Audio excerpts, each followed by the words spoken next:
Hello everyone, welcome to another lecture of General Medicine where I make the dreadful topics easy to learn. And for this, I am going to refer to the book of Mind Maps on General Medicine by Medi Study Go. This book contains every topic in pictorial format which is easy to learn, easy to remember, easy to memorize and not at all boring. Bookish language can be boring to learn and even boring to read at one go. So if you want these, you can get onto any e-commerce site like Amazon, Flipkart and even Dental Cart. Get this book for yourself and make general medicine an easy to learn subject. So let's get into our topic for today. Everybody knows what is anemia. Anemia is something when hemoglobin falls in the body. And there's a type of anemia which is specific in its cause, hemolytic anemia. As the term suggests, hemolytic. Hemo is hemoglobin or the RBCs and lytic means breakdown. So there is some breakdown of the RBCs which is leading to anemia. Let's get into the topic. As I always say, every topic must be studied under some headings. So starting with the first and foremost heading, which is definition. So hemolytic anemia is defined as the anemia which results due to increased destruction of RBCs. So normal lifespan of RBCs is up to 90 to 120 days. If any RBC gets destroyed before this time period and such destruction is escalated in the body due to any disease or disorder or hereditary causes, this will lead to a decreased amount of RBC in the body, thereby decreasing the hemoglobin and leading to anemia. So this is the basic crux of what is hemolytic anemia. Coming ahead, what are the causes of hemolytic anemia? So the causes can be studied under two categories. It can either be hereditary or it can be acquired. Hereditary means the patient's parents have it or the patient has gotten this from his parents. Acquired means that some disease has been acquired by the patient during his life which has led to this disease. Also, on the basis of destruction of RBC, the destruction can either be intravascular or it can be extravascular. Intravascular means inside the blood vessels and extravascular means outside the blood vessels. So intra is in the blood vessels and outside if extra is outside. So where exactly? That is in the RBC homes, which is spleen or the bone marrow.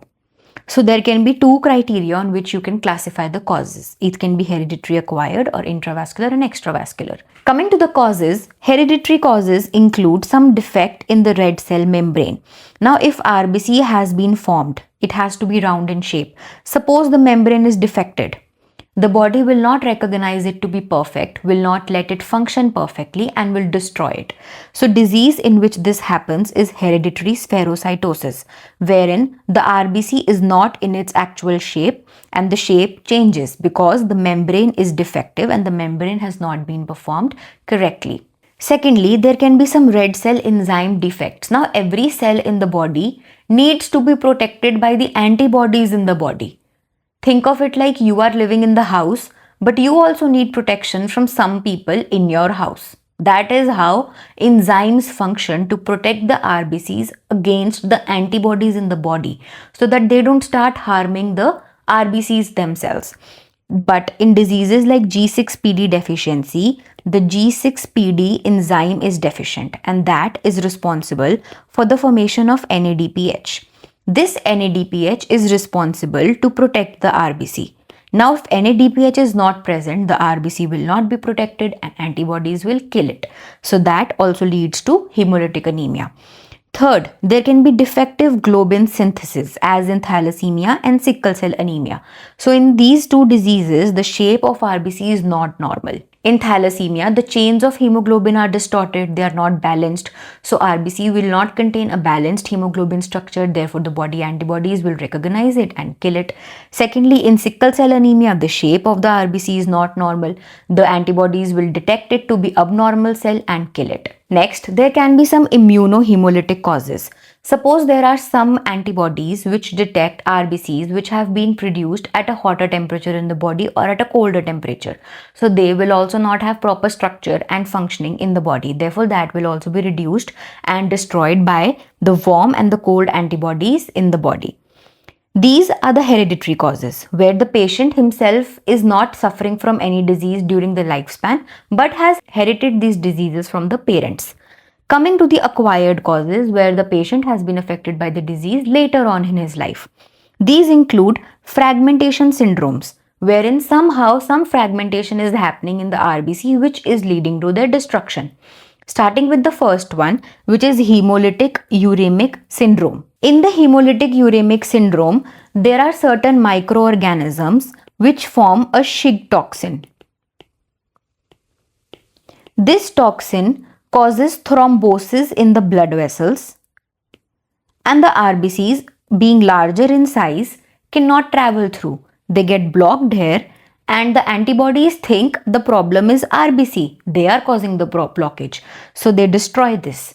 This is hemolytic uremic syndrome, which is leading to secondary hemolytic anemia. Next, they can be thrombotic thrombocytopenic purpura. Now, what happens in thrombotic thrombocytopenic purpura? That ideally there is an ADAM enzyme. This ADAM enzyme is responsible in breaking down large clusters of cells which are known as multimers. These multimers are broken down into smaller pieces so they can easily pass through the blood vessels. But if this ADAM enzyme is not present, which is the case with TTP, so the ADAM enzyme will not be present, the multimers will not be broken down, they'll get into the blood vessels, get stuck, and will lead to thrombosis. The antibodies will get a signal that blockage has happened, do something. So they'll start destroying the RBCs and lead to secondary hemolytic anemia. Third cause for fragmentation syndrome is DIC, which is disseminated intravascular coagulation. What happens over here is that deranged coagulation leads to an increase in the clot formation. Now, increased clots get lodged into the blood vessels, and again the RBC flow will be disrupted. Body will think RBC is the problem and will cause secondary hemolytic anemia. So these are the three diseases where problem is somewhere else, but RBCs are getting destroyed secondarily, leading to hemolytic anemia. Then there can be paroxysmal nocturnal hemoglobinuria, where the disease is something else, but due to the disruption in the gene or a mutation in the gene, the RBC fragmentation occurs because CD55 and CD59 is absent. This leads to defect in the RBC and easy fragmentation of the RBC occurs. Last cause are some drugs like primaquine and dapsone. Primaquine is a drug which is used for malaria and dapsone is a drug which is used for leprosy. Now these two agents like primaquine and dapsone, there are something which are increasing the oxidative stress in the body. And if any oxidative stress in the body is present, the antibodies get activated. They try to rule out the cause, and if G6PD deficiency is present along in these patients, it leads to an enhanced reaction over the RBCs and causes hemolytic anemia. So I know this etiology is too lengthy to understand, but these all causes are connected, and I hope if you know the disease's basis, you will be able to understand how it is connected to hemolytic anemia. After we know the causes, we must know what is the pathophysiology. Now pathophysiology contains two parts, as I told you already. It can be extravascular and it can be intravascular. Intravascular is inside the blood vessel, extravascular is outside the blood vessel in the RBC homes, which is the spleen and the bone marrow. So what happens is that when the RBC is broken down, it releases hemoglobin. Suppose one RBC is poorly made. The spleen is making the RBC and it knows that the RBC is not up to the mark. It will be broken down, heme and globin will be released. Globin will go to the protein stores and heme has iron and bilirubin. Iron goes to the iron stores. Now this bilirubin is in unconjugated form and has to enter the liver to get conjugated. But since the RBCs were not perfect, this bilirubin is detected by the macrophages and presented by the antigen presenting cells to the antibodies and therefore destroyed. This leads to an increased amount of unconjugated bilirubin because ideally the unconjugated bilirubin should have gone to the liver, converted to conjugated. But before that only macrophages came, took up it to the antibody and got it destroyed. So the unconjugated bilirubin increases in the body. Conjugated bilirubin decreases in the body. Also, if unconjugated is increasing, then stercobilinogen in the stool will also increase. Urobilinogen in the urine will also increase because bilirubin pigments are increasing. Iron stones in the bone marrow will also increase because more RBCs is broken down, iron is being released and going to the stores. And now the spleen is functioning a lot. Spleen cells will start to get inflamed, leading to splenomegaly, which is an increase in the size of the spleen. So as we know, the liver will release all of the bilirubin and urobilinogen will go into the kidney and release as urine, and intestine will release the stercobilinogen and will cause a dark tarry stools. Coming to the intravascular hemolysis, which occurs in the blood vessels. So all the causes which we studied in the acquired category, where fragmentation syndromes are happening and some sort of blockage is happening in the blood vessel by which the RBCs are not able to pass through, these RBCs will be destroyed right there in the blood vessel. That forms intravascular hemolysis. So a RBC which is not able to pass will be containing hemoglobin broken down to heme and globin. Heme goes to the iron stores and the protophyrin gets converted to unconjugated bilirubin. But this time the quantity will be less because it's already in the blood. So that will be leaked out and the plasma will be taken to the kidney, and the content in the urine, the hemoglobin content in the urine will increase, not for the liver. The bilirubin going into the liver is less in quantity. So that will lead to some stercobilinogen also, but not that much as it was in extravascular. So here the content of hemoglobin in the kidney increases, which that leads to hemoglobinuria and hemosideриnuria. So this is the presence of hemoglobin pigments directly in the urine. This is how extravascular hemolysis is different from intravascular hemolysis. Now till now we know the definition, etiology and the pathophysiology. What comes next is how this disease presents. What are the clinical features? Clinical features is obviously anemia. RBCs are being broken down, hemoglobin is decreasing, so anemia is present. Secondly, when there are some fragmentation syndromes, thrombosis can occur because of blockage in the blood vessels. Jaundice, because bilirubin content is increasing, it is not being dispersed as it should. So it will get deposited in the skin, under the eye, in the lips, tongues, etc. and lead to yellowish discoloration. Then there can be splenomegaly, as I already told, because spleen is working more and it will get inflamed and increased in size. Then there can be gallstones because the bilirubin is not passing as it should into the intestine and it collects in the gallbladder and forms oxalate salts, which are termed as gallstones.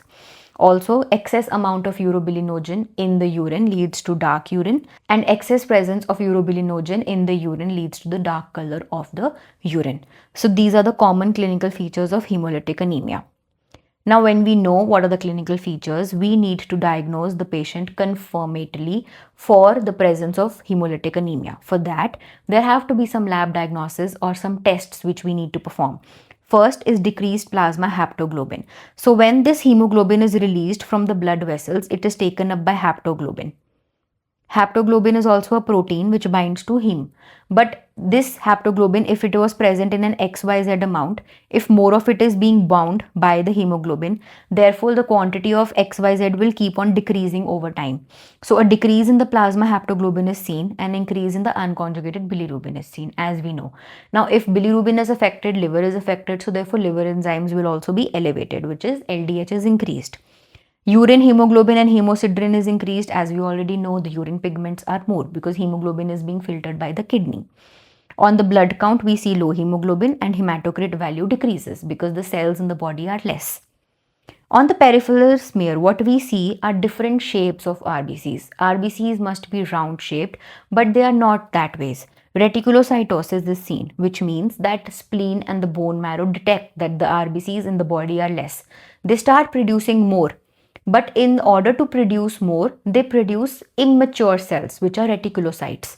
So an increased amount of immature RBCs is seen, called as reticulocytosis. Second, there is ellipsocytosis. Elliptocytosis means there is ellipse shape of the RBC. Immature RBCs which are being produced can be of ellipse shape. Thirdly, there can be schistocyte or helmet cells, which is that a normal cell is covered by a triangular RBC. This triangular RBC is known as Heinz body or the helmet cell. So such abnormal cells will be seen if a peripheral blood smear is created. Lastly, what we need to know for any disease is the treatment. A patient has been diagnosed, confirmed. So what is the treatment and the management? Number one treatment in this case is remove the cause. Once you know the cause, the disease, treat that disease, and hemolytic anemia, which has occurred secondarily, will go away.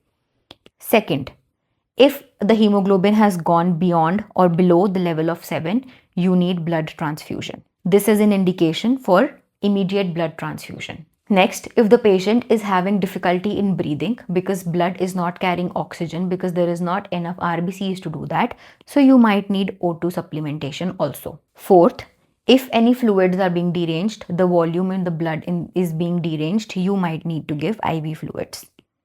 These are all maintenance strategies in order to supplement or in order to nullify the damage which is happening. The specific treatment for hemolytic anemia might include folate supplementation because that helps in the creation of new hemoglobin particles and new RBC cells. Then you can also give steroids so as to avoid any secondary infection which can occur. Next, you need to remove the trigger drugs. If suppose a patient has malaria and you're giving Premaquine, or if a patient has leprosy, you're giving Dapsone, you need to remove those and choose secondary options. Lastly, you can require fresh frozen plasma in cases of disseminated intravascular coagulation. Because in these cases, coagulation is happening extra, so you need to reduce and that you give FFP. So these are the treatment options which you can perform. You avoid the triggers, give steroids. Splenectomy can be required in cases where splenomegaly has extended beyond an acceptable level. And also blood transfusions can also be required. So this is how you must practice or learn a topic, starting from its introduction, which is the definition, the clinical features, the etiology, the pathophysiology, the management, the lab investigations, any complications which can occur, and also any classifications which you have. Studying in the form of headings will make it like a story and easy to be memorized. Before we leave for today, I'm going to give you 2 questions to solve. First is a flashcard. A flashcard is something which contains question on one side and answer on the other. But instead of printing these, we have such flashcards on our app by Medi Go, which you can access anytime. For this topic, I have a flashcard stating hemolytic anemia is defined as. So it is something where RBC destruction is happening. Due to increased destruction, there's anemia and reduced RBC lifespan, as we studied.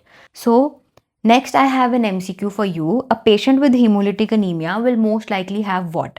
So in hemolytic anemia, either of these are not affected, the urine or the stools. So pale stools doesn't happen, clay colored stool doesn't happen, a dark urine doesn't happen. So normal to dark stools is something which can happen. It's like not a very characteristic thing, but the patient might have, because in hemolytic jaundice, excessive breakdown of the red blood cells happens, which can lead to an increased unconjugated bilirubin. So this will flow into the intestine because the flow is not obstructed. So the stools formed will almost be normal. So if you would like to solve such MCQs, you must access our app by Medi Go, where you can find other resources like mind maps, notes, flashcards, MCQs and videos.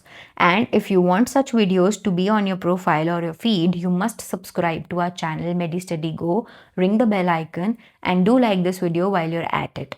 Also, if you have any queries, you must drop them down in the comment box and we'll reach out to you. For any query you have, you can contact us on WhatsApp, place your orders on the e-commerce site today and make your study an easy and pictorial one. I hope you liked this video, and if you did, do like it, and thank you for watching.